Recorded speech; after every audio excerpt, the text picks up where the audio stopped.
Evening, ladies and gentlemen. Welcome towards match day number 2 of the ESL Pro League North America Division. Season number 6, as a matter of fact, but still early days. And we are joined by a new face. Billy, how are you? I'm pretty good. How are you going? Yeah, enjoying life as per usual. And once again, we've got a great day of matches coming up ahead of us, not only on the main stream, but as well as on this stream, which you obviously would know as you tune in towards here. Yeah, probably tuning in to catch that spicy Rogue versus OpTic gaming match with some new faces towards the Pro League. Not only the new Mountain Dew up-and-comers, rookies coming into the Pro League, but also some of those Europeans journeying across the divide to compete in North America. I think that's what a lot of people probably are tuning in for OpTic. But you also said that Rogue, they're a team with a lot of potential coming in towards this EPL. We haven't seen them obviously yet this season. This will be their first match coming up. Do you think it is probably one of the more difficult matchups they have to go against, facing up against such legends in the game? Or is it actually a good time to Rogue to actually show what they've got? I would definitely say it's going to be very intimidating, especially because they're playing with a couple of stand-ins for rookies. Whenever you're playing against such experienced players, it's always going to be quite hard for you to sort of get on top of things and play your own game, especially when you're playing against an unknown factor. When you're kind of going for an upset as a rookie team, you want to be able to know what your opponent's tendencies are, and if you're trying to cause an upset, try to counter-strat some of them or something like that, get an advantage that way, but it's impossible going up against this OpTic team. Okay, absolutely. And do you think that's partially also because of the ping as well? 3 of the people from OpTic are playing from EU. Yeah, possibly. I mean, we've seen in the past, like Liquid play Pro League with a fair bit of ping and not do too badly as well, especially some more important matches when they're traveling overseas for events. Of course, it plays a factor. I mean, in any first-person shooter, when you're playing with a lot of high latency, it's going to be a lot harder for you, but I still think that OpTic should have a fair chance to take this out unless Rogue really come in all guns blazing and try to overperform. All right, I might be shooting a little bit ahead here, but let's also talk about the second matchup before coming back towards the first one. So obviously, the first one is going to be OpTic versus Rogue, and then we're going to have Ghost Gaming also coming back. We saw them yesterday. They didn't have too much fun against OpTic, and they're up against Liquid. So what do you make of, I guess, the Liquid lineup? They've stayed relatively unchanged. There was a lot of, I guess, drama about whether or not Elige was going to be leaving, but in the end, he stayed put in Liquid. And what do you make of this entire Liquid roster? I mean, obviously one of the strongest teams in North America, definitely a favourite to make it out of this whole season and even potentially win the whole thing. They're a very dangerous lineup.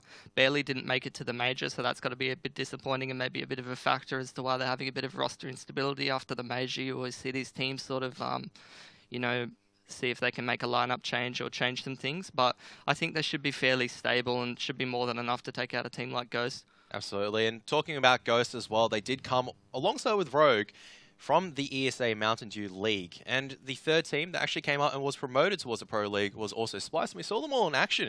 In fact, we're going to see all of them action these 2 days.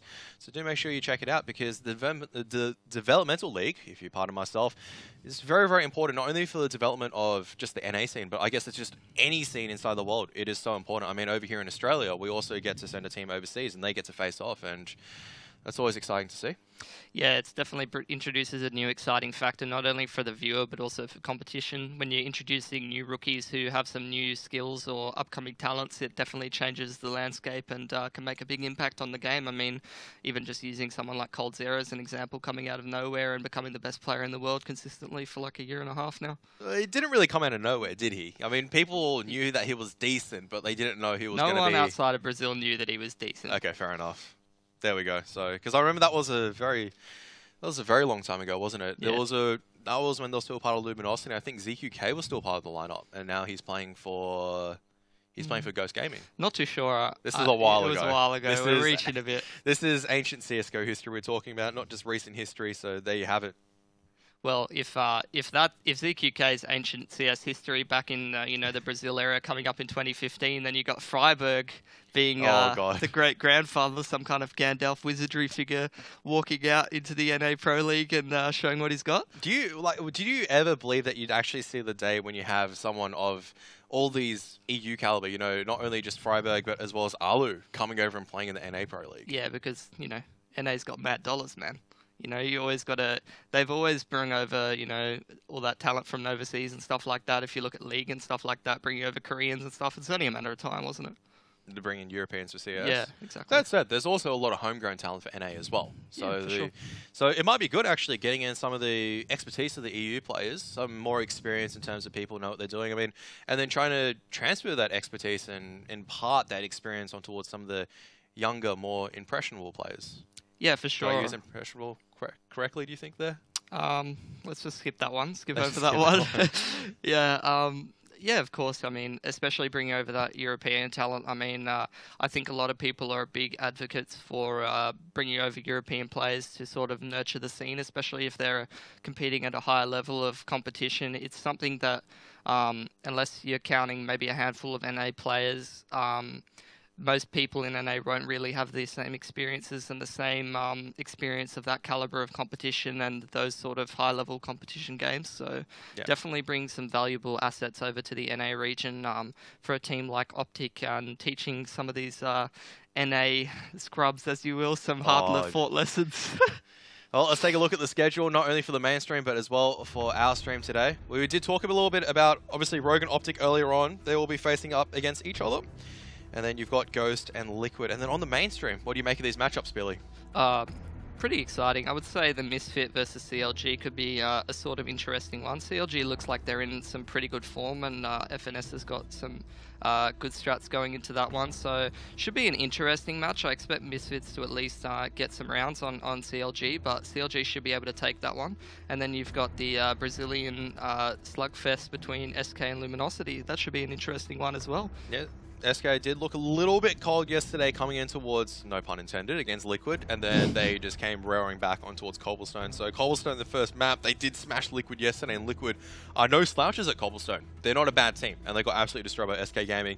Luminosity as well. I love how they play that team structure around Cobblestone, but they do have a couple of new additions to the lineup, so it'll probably be a tough matchup for them against, obviously, the legends of Global Offensive. Yeah, they've got two new players coming into their roster, but you expect them to be well prepared and well drilled, as any Brazilian team usually is. So expected to at least be a decent, interesting map. But Luminosity should be able to get a couple of rounds here and there, but SK should be able to take that one out fairly convincingly, I would say. Easy. All right, let's focus now on towards our first matchup. Let's go for an in-depth look now, Billy. So we've gone for that kind of shallow, precursory glance over Rogue and OpTic. I don't think we need to go too much in the OpTic story.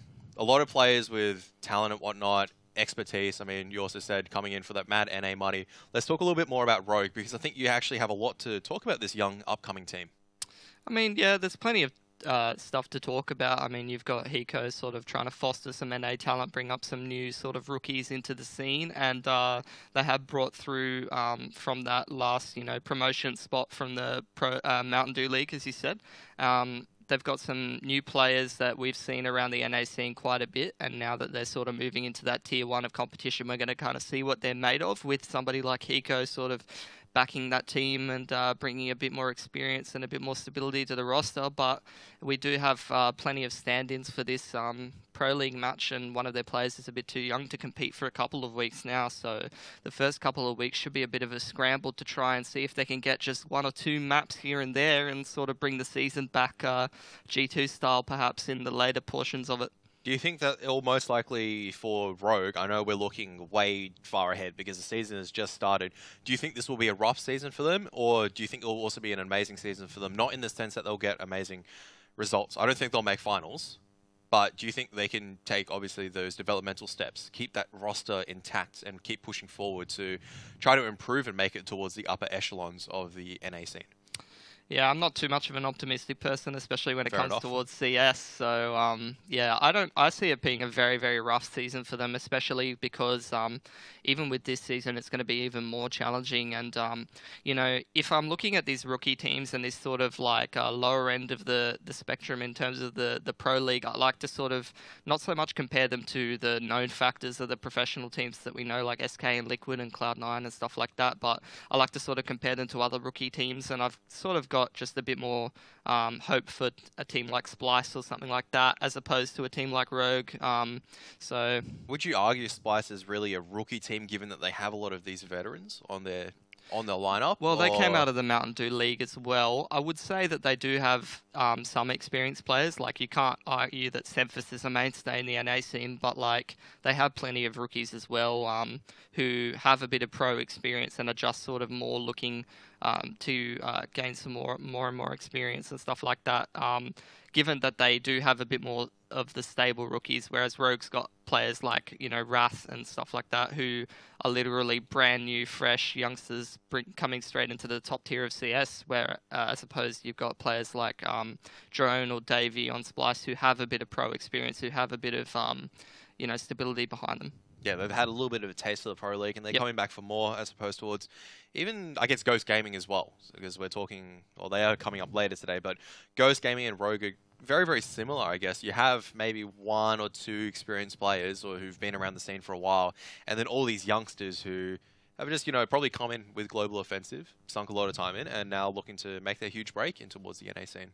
Yeah, I'd say, you know, teams like that, it's not even necessarily about their team results as a whole, especially when you're having so many roster changes. It's more interesting to see who out of these sort of up-and-coming teams are going to overperform and maybe catch the eye of not only the scene, but also a couple of the upper-tier teams, and maybe have a bit of a roster shuffle when Okay. needed.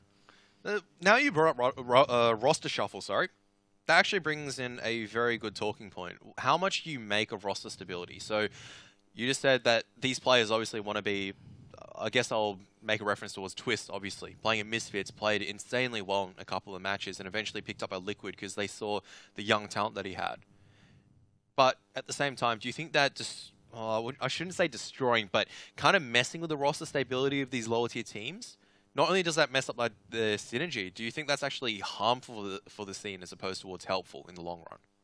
I suppose it depends what you are sort of looking to achieve. If you're looking to sort of try to build an NA roster that is going to compete with the Europeans and is going to compete in the, you know, big events, the 250k events and stuff like that. Obviously, you want to try and foster as many competitive lineups as you can for the top couple of teams. But if you're looking to sort of make a competitive domestic scene and a competitive scene for the Pro League, then obviously it's probably going to be better for it's arguable. It's going to be better in terms of interesting matches to have those players sort of stick towards their rosters and keep building and keep improving. But at the same time, if you're going to make some of these super teams and some of these teams like SK and stuff like that into these pro leagues, then some people might agree with the idea of sort of tough love, where if you get smashed, you're learning some valuable lessons and you're learning to play against the best and step up.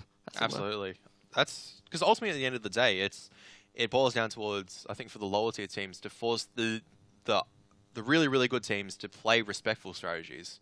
And Ghost didn't really succeed yesterday early on in Inferno because they just got completely drilled by OpTic.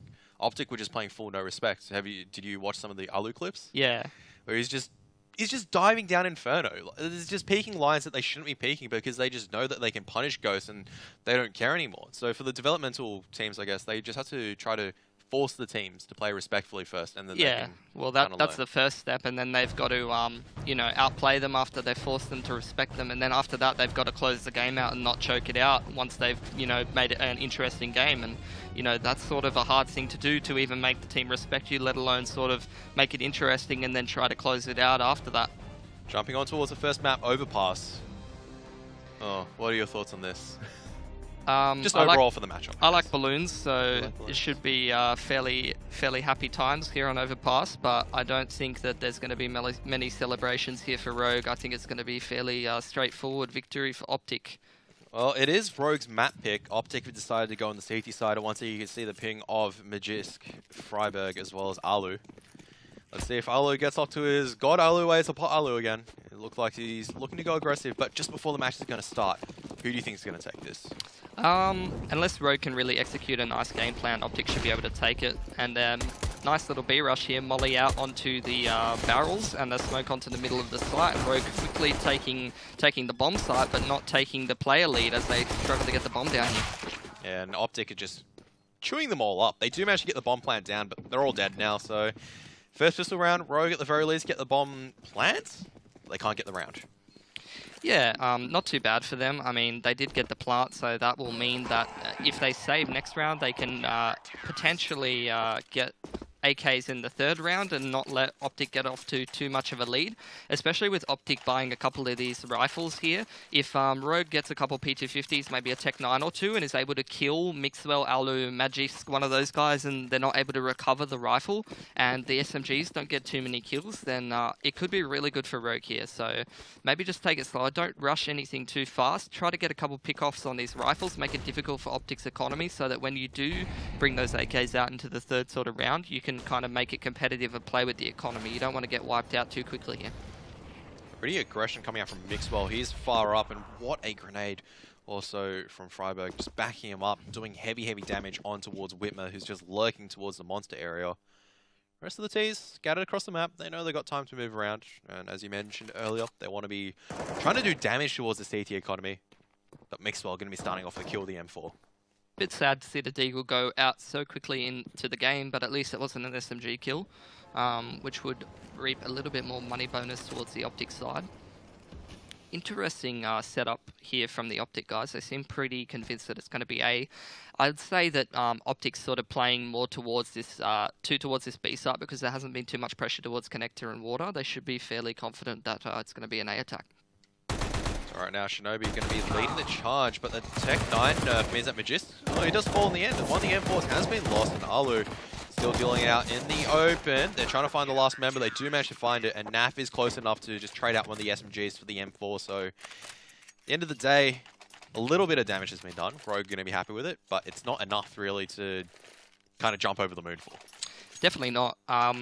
Looking to see a fast tactic come out here from Rogue. They have very limited utility, only 3 flashbangs and 2 smokes, so they definitely need to do something a little bit faster. You can't go for map control in this sort of default play with only a couple of utilities, and it looks like a bit of North-esque fountain aggression, maybe a bit of Magisk influence here. He's going to go aggressive up onto the fountain as Vice takes out Alu towards long A.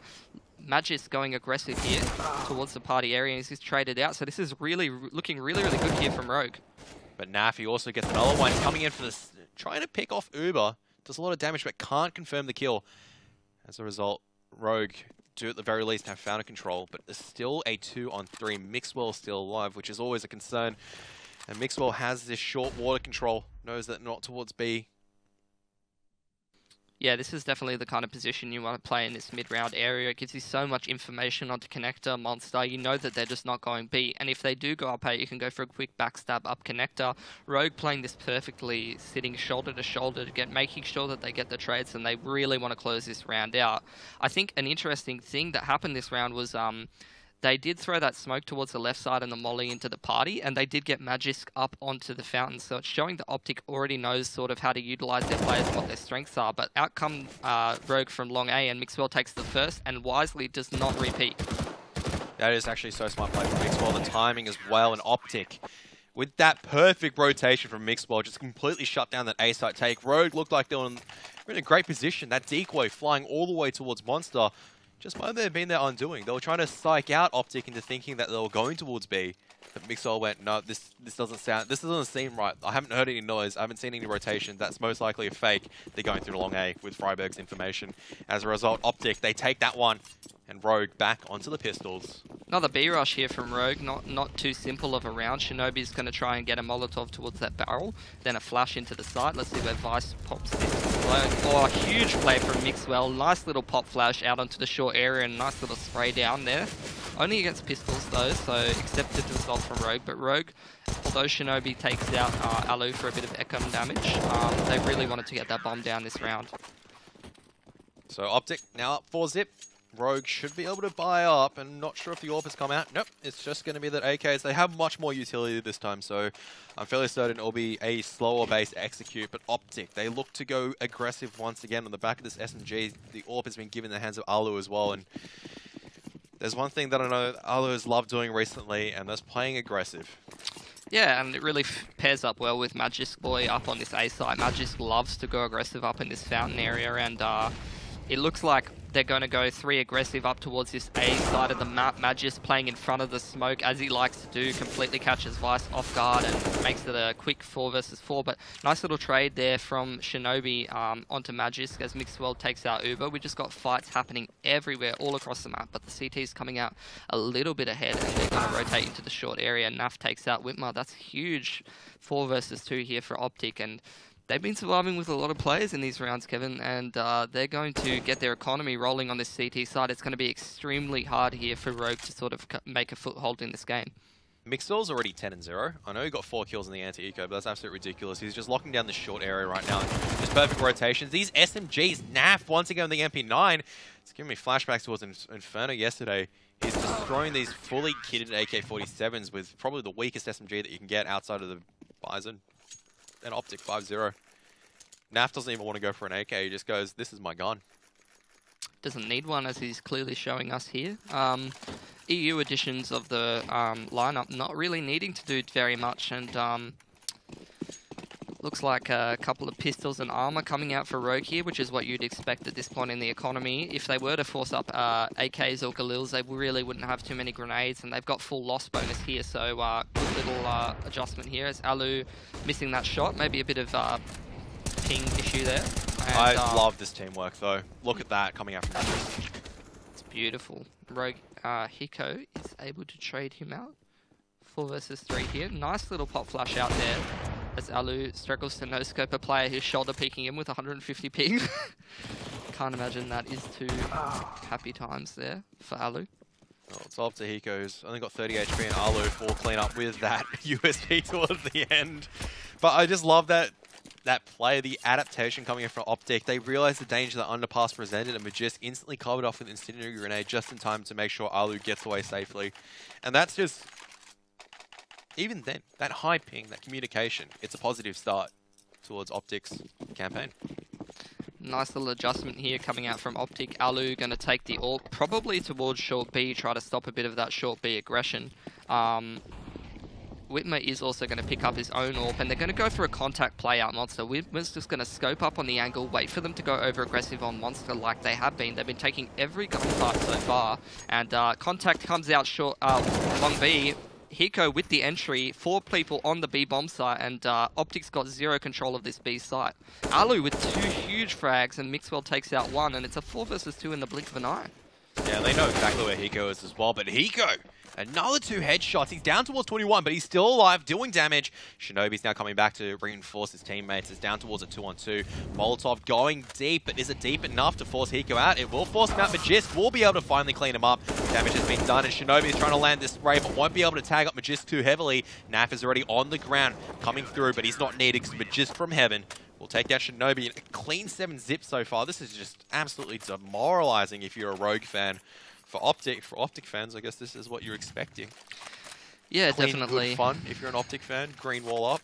It's a bit depressing. I'm just going to ignore that comment. It's a bit depressing that they got the entry so cleanly there into the B site and weren't able to make anything of it. Deeg and Armor coming out here for Rogue, looking to perhaps try and probably just trying to win this round at this point. There's no point doing economic damage to OpTic at this point in the half when they've got about 8k on each player. They're not really caring too much.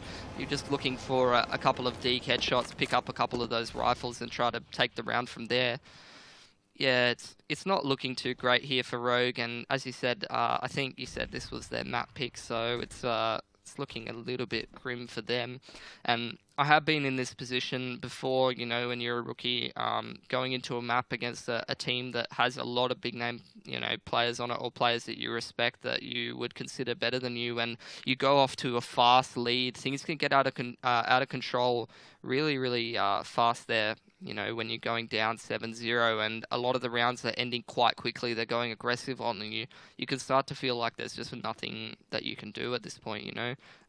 And, you know, comms can get a little bit shaky, things can get a little bit heated between the players, and, you know, they need to keep it cool and get some 1-digs onto people if they're going to take out the map.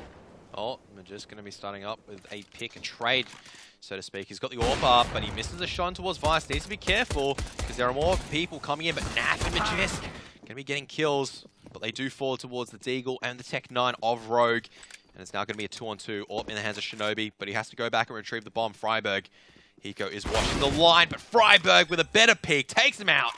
Now down towards a 1-on-2. Shinobi misses the shot, needed to hit that, whips out the Tech 9, out of bullets, back towards the scope.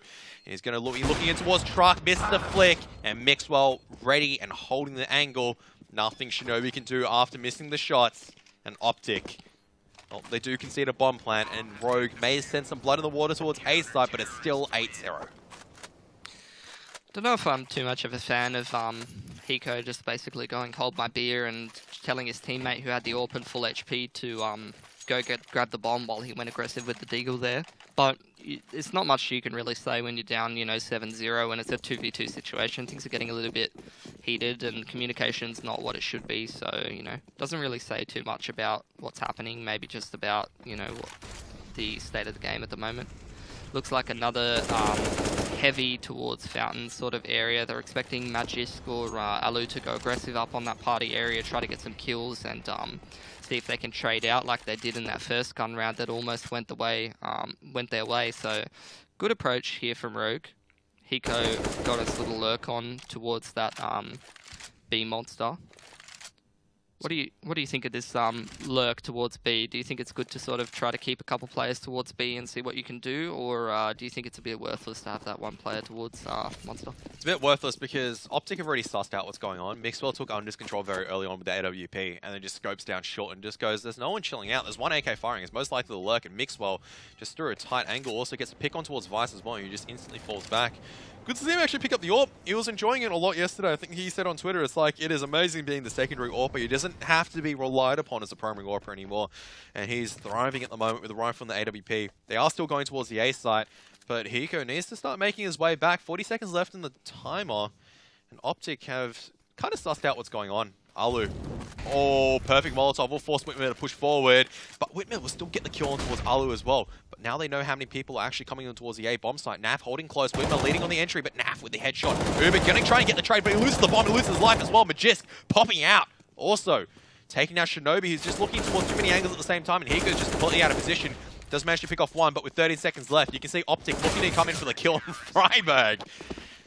With the M4. Just makes it look too easy. Yeah, it's getting a bit grim. More grim and more grim here for Rogue, and looks like they're going to call attack pause. Wise decision there from them. They really need to sort of come up with something different to take a little mainstay in this game. Maybe go back to one of the old reliables, or even just go, you know what, let's go for a bit of a plug play. Maybe 2 up towards the Fountain, stream some flashbangs, 3 up connector, see if we can get some trades onto A and take the bomb site quickly. Maybe another rush out B. That worked pretty well when they got that clean entry. They just weren't able to execute towards the B site. Alu was able to get a double.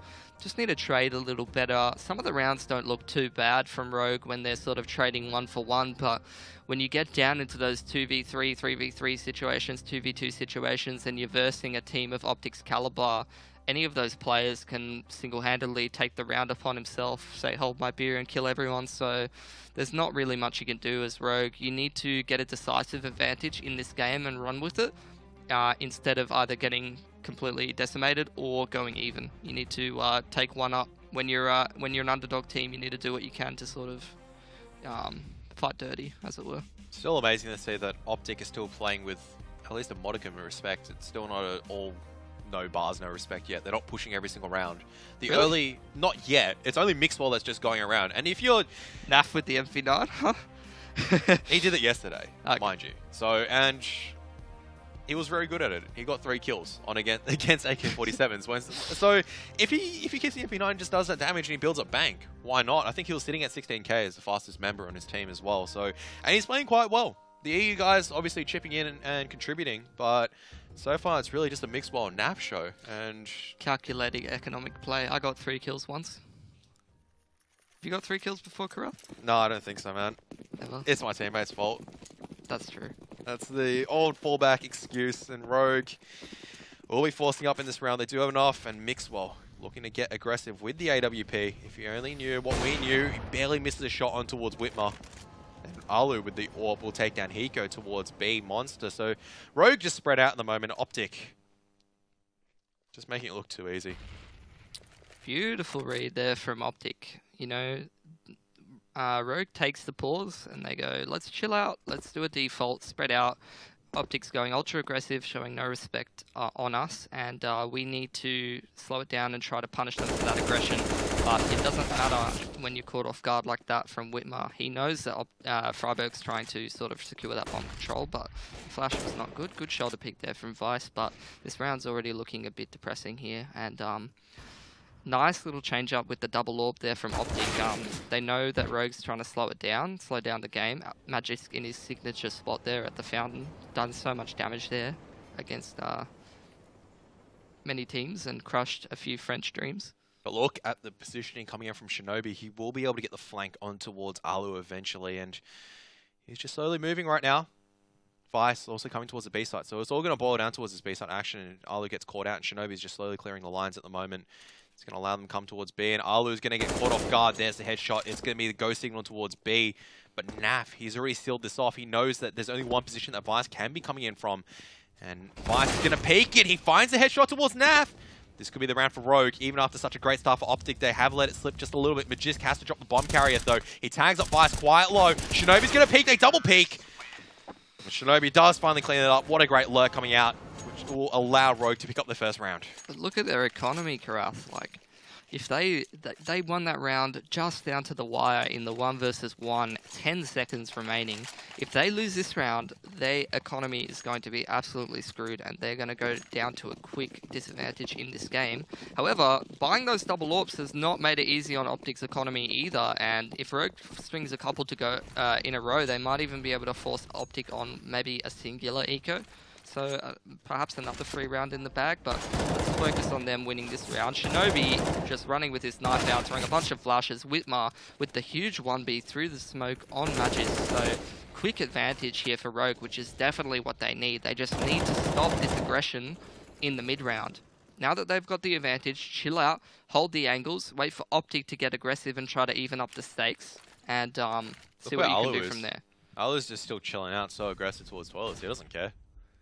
Okay, he's going to be forced to fall back because of that smoke coming out from Shinobi onto the long area. Naf doesn't know what's going on, and he doesn't know what's hitting A. And this is a really, really good mid-round here from Rogue, not making any mistakes. Here they just need to group up towards B just like they are and try to convert the round. Maybe one of them pressure towards A to keep the 2 there. And Mixwell with the 1, but gets the trade. Oh, that's a huge quick scope. That should have been a trade there from Whitmer.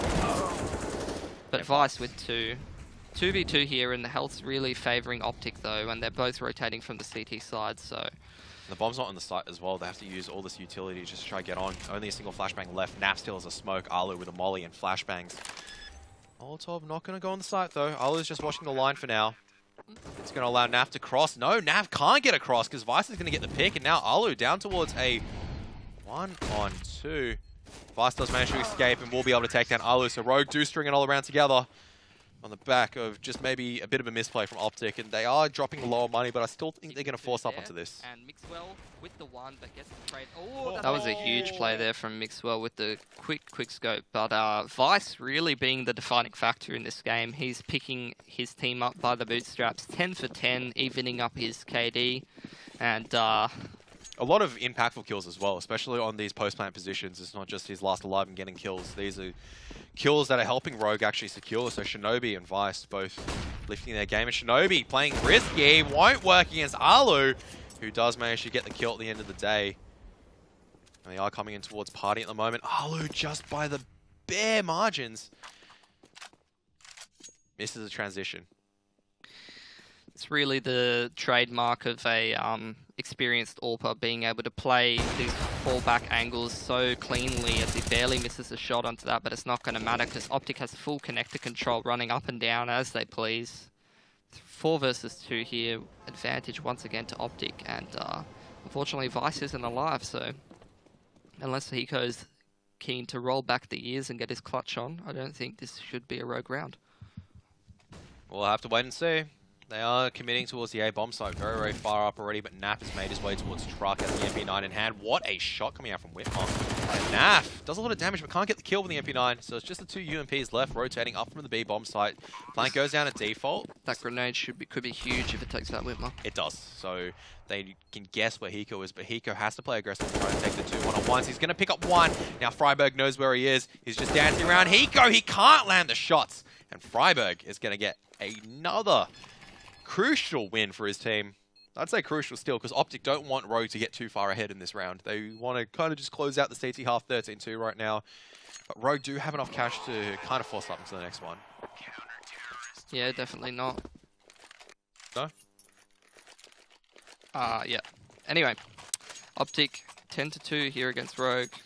And should be interesting to see if Rogue is going to change anything up here. They got a couple of Tech 9s, so they might have to go quickly in this round. Go for a bit of a rush, perhaps.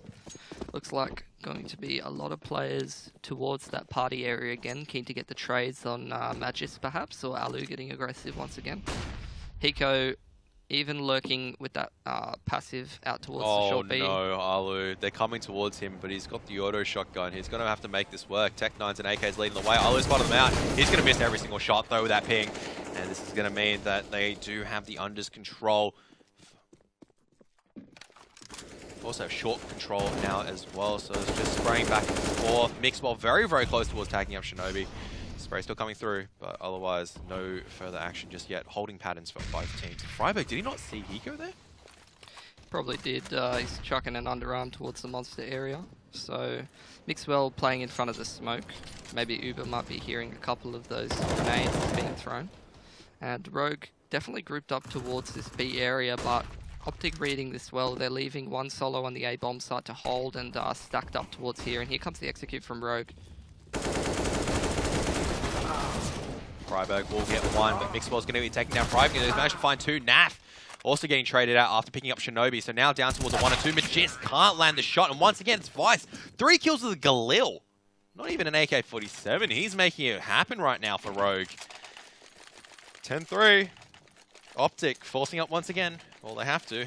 They can't really eco towards the final part, so they're already happy. Even if they go down 10-5 in this half, they'll have a serviceable lead to kind of walk in towards the T rounds. Yeah, definitely, and Mixwell having a beautiful game here.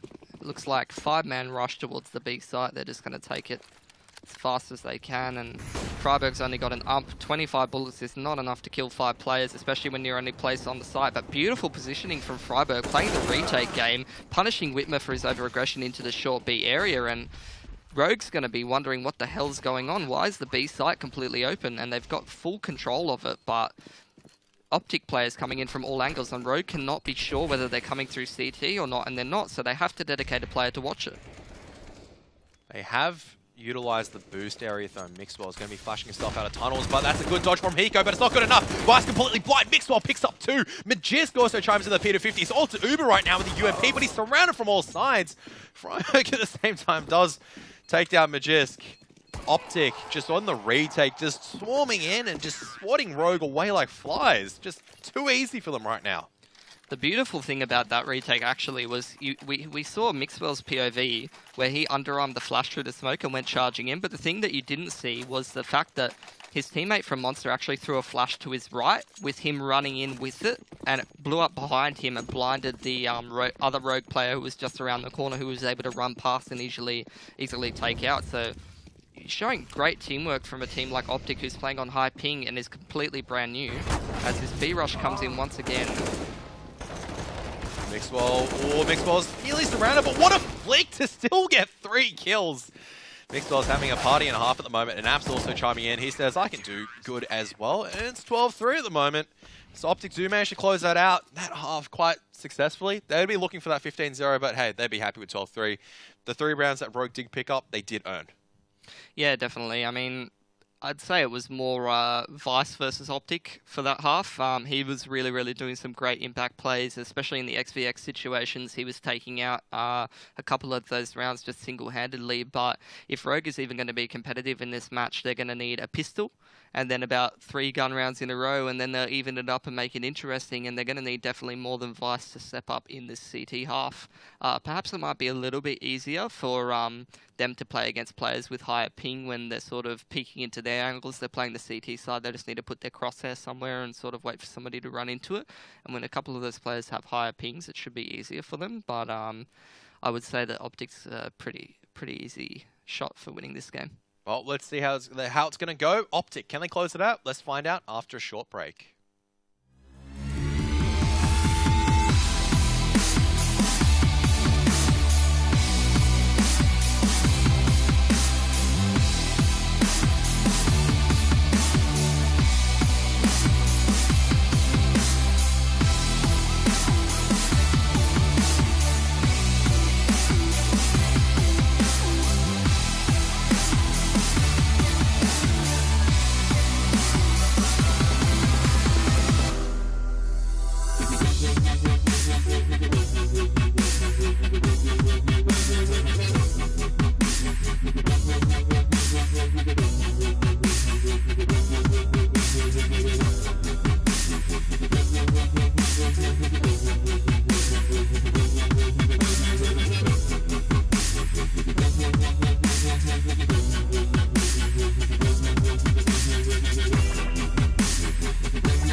Hi guys, welcome back towards this halftime break between OpTic as well as Rogue.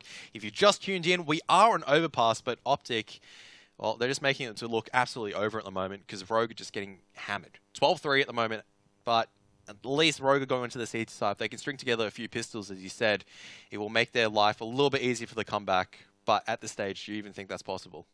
Yeah, not really sure. It looks like OpTic's got firm control of this game, and if they're able to take out this T-pistol, then it's pretty much all over for Rogue, as you'd expect. But you know, in a 2 best of 1s like this, if you've got smashed so hard on one half, it's good to at least sort of, even if you don't win the game, take out a few of the rounds on the first map and sort of give yourself a bit more confidence, make it feel like you didn't get completely stomped, and you can actually be competitive and aim with some of these guys and sort of get your foot into the game, get a bit of a feel for it, maybe warm up. Even though we have a whole half of CS, sometimes in a whole game of CS or a whole half of CS, if you're not comfortable with your role, or if somebody's on the other team's just really on, you can feel like there's nothing you can do and that you're not really in the game, despite, you know, having more than enough rounds to sort of get into it. So let's see if Rogue can make things a little bit more interesting here, or if we're going to have a quick drinks break before the next game,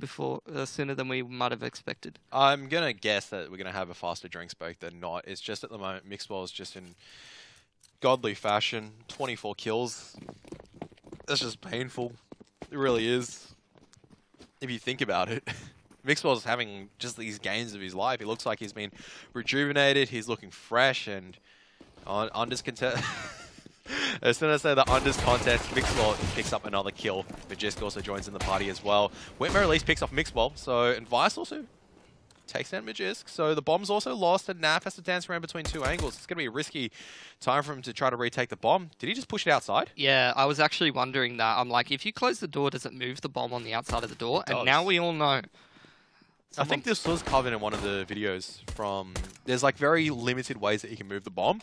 Doors is one of the only ways, I think, in normal competitive Counter-Strike. The other one would be probably props, but they don't exist as much anymore.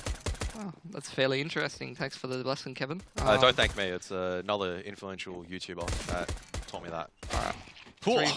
2 versus 1. Oh, that's huge. Huge USP shots. Rogue definitely needed that. If they needed anything, they needed that pistol. And they took it out.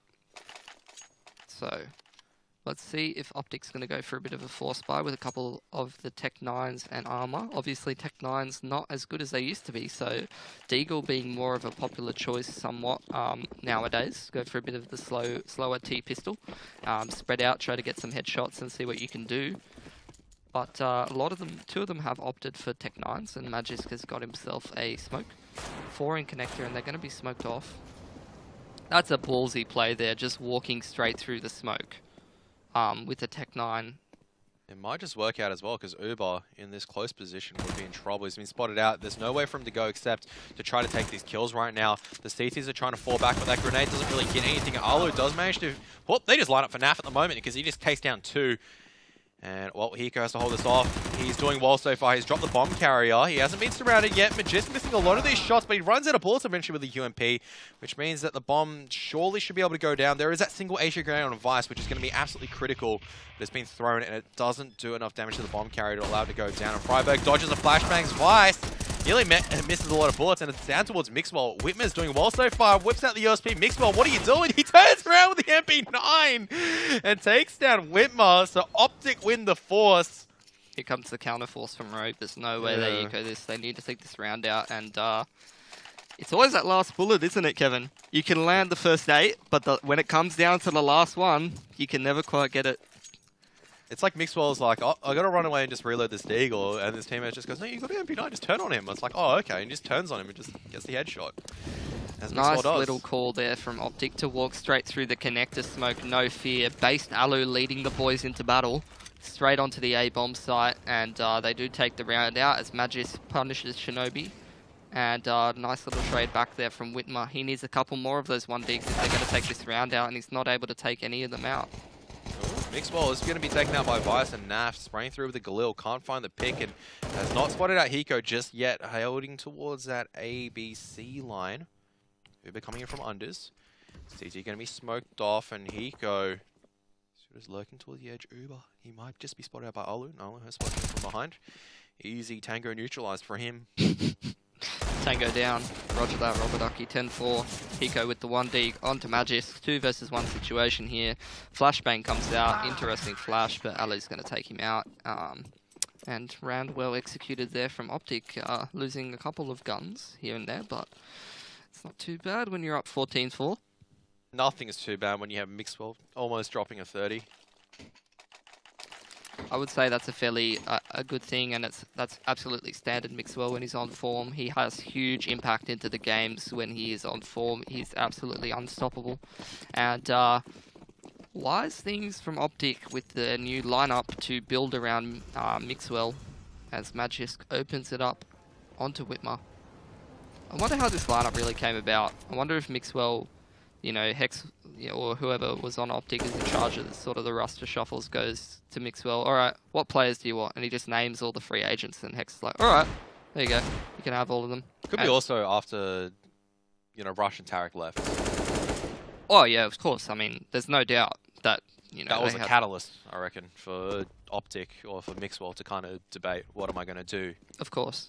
I think it's interesting as well, sorry to interrupt you, that's all good. Naf is standing in for them, but I would say that it's, especially with Naf's form as of late, as, you know, in OpTic, especially through their parity sort of era, he's had quite good form, although it is rumoured that HS is going to join this lineup, as OpTic do come into the A site, Alu taking out Uber, 5 versus 3. It looks like it's all over here for Rogue. There's not really much they can do from this position. They're even looking to, like, they're going to save some of these pistols and armor, so, like, yeah.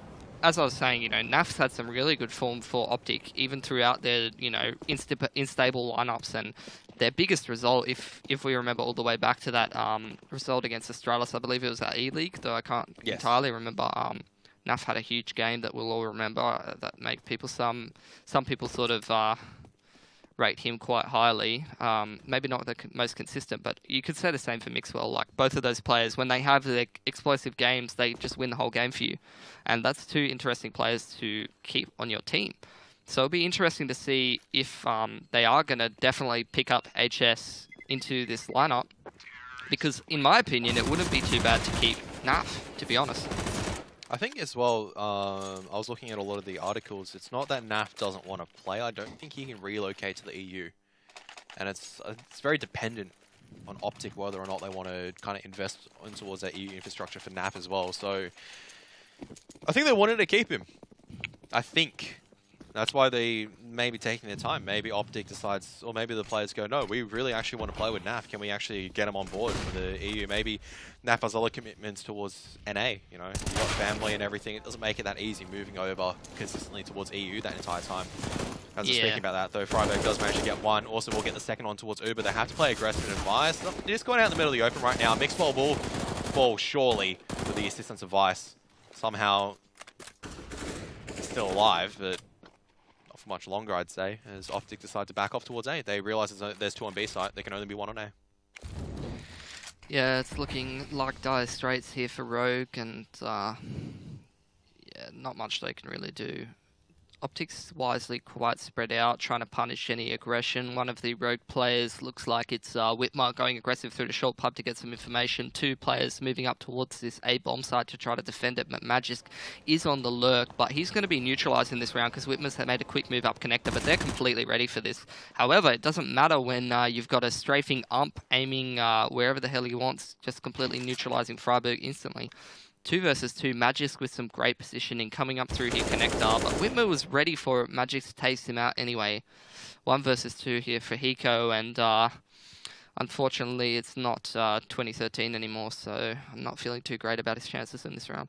He is, you know, that OpTic has relocated back towards a B bomb site, and NAF will be able to get the bomb plant down eventually. Good decision for him to back out, just playing alongside with the Magisk instead to make sure they get the territory. Now the bomb's down. Hiko does at the very least have a kit, but he's only got the UMP and a single flashbang to work off. Smoke and flash for NAF, who's just spotting towards unders. Hiko now making his way on towards the bomb site, but he's going to be caught off timing by NAF, who gets to shot an OpTic 16-4. Really, that's all she wrote. Rogue on their map pick, couldn't really show enough, and there's really not much else to say except the OpTic gaming hype train is still going. Definitely. It should still be going. I mean, this was expected to be an easy win for them. Yeah, and they definitely showed that. I mean, great game there from OpTic.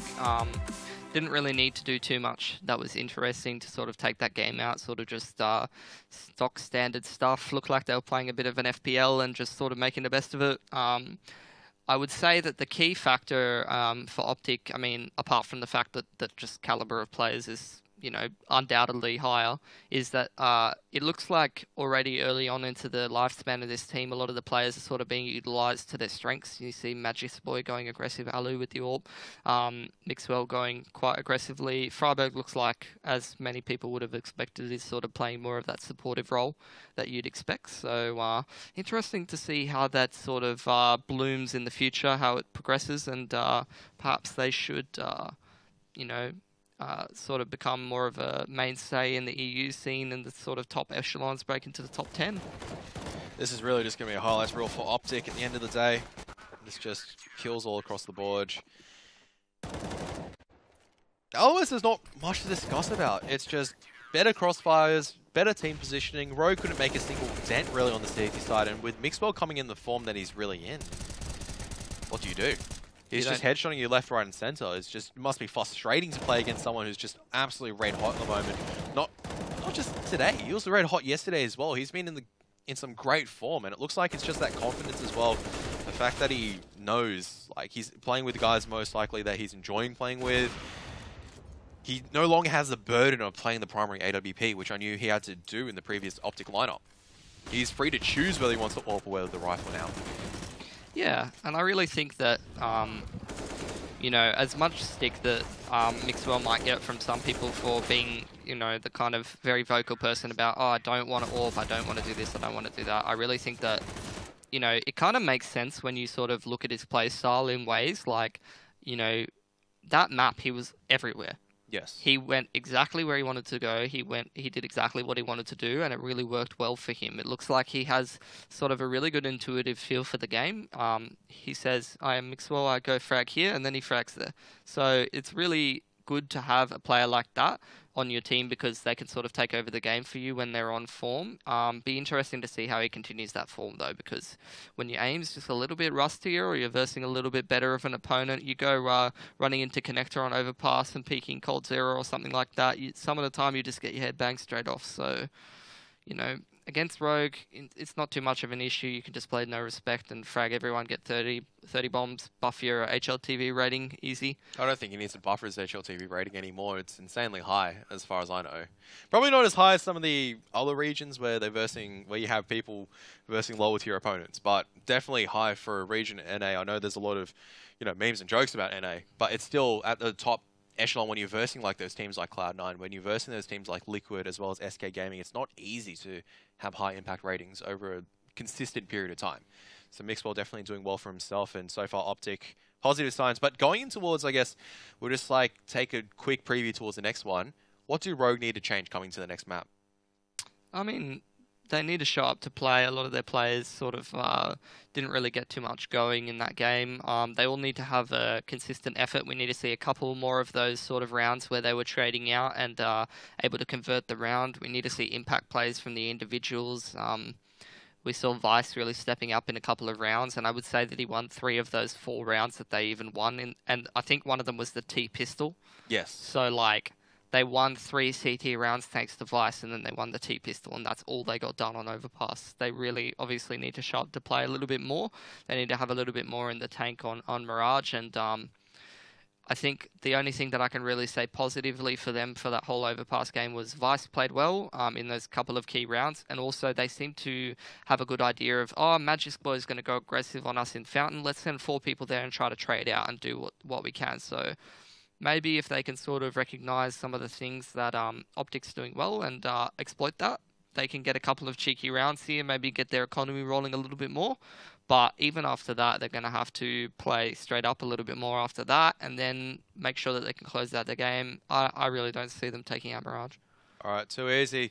Well, let's see how it goes, but we'll be back after a break to find out whether OpTic can take it and make it an easy 2-zip or whether or not Rogue can actually have a good showing.